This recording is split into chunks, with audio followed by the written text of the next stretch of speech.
नुकत्याच जाहीर झालेल्या इयत्ता 10वीच्या निकालात चाणक्य सायन्स अकॅडमीच्या विद्यार्थ्यांनी नेत्रदीपक यश संपादन केले. अकॅडमीच्या 4 विद्यार्थ्यांनी 100 पैकी 100 गुण मिळवून यश संपादन केले. त्याचबरोबर इतर विद्यार्थ्यांनी देखील उत्तम गुण मिळवल्याबद्दल स्थायी समिती सभापती अतुलदादा माने यांच्या हस्ते गुणवंत विद्यार्थ्यांचा स्मृतिचिन्ह आणि प्रमाणपत्र देऊन सत्कार करण्यात आला. अतुल माने यांनी गुणवंत विद्यार्थ्यांचे कौतुक केले आणि विद्यार्थ्यांना भविष्यातील करिअर संदर्भात उपयुक्त असे मार्गदर्शन केले. यावेळी अकॅडमीचे संस्थापक अतुल बांगरसर यांनी सांगितले की दरवर्षीप्रमाणे यावर्षी देखील अकॅडमीचा निकाल हा सर्वोत्कृष्ट लागलेला आहे. अभयसिंग, भाग्यश्री दराडे, स्वरांजली गाडवे, समीक्षा नरळे या विद्यार्थ्यांनी वेगवेगळ्या विषयात 100 पैकी 100 गुण मिळवून यश संपादन केले.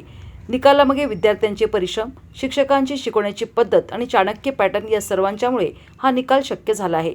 यावेळी सर्व विषय शिक्षक, शाखा व्यवस्थापिका पल्लवी गायकवाड मॅडम, महेश आठवले सर उपस्थित होते. यावेळी दीपाली मॅडम यांनी सूत्रसंचालन केले.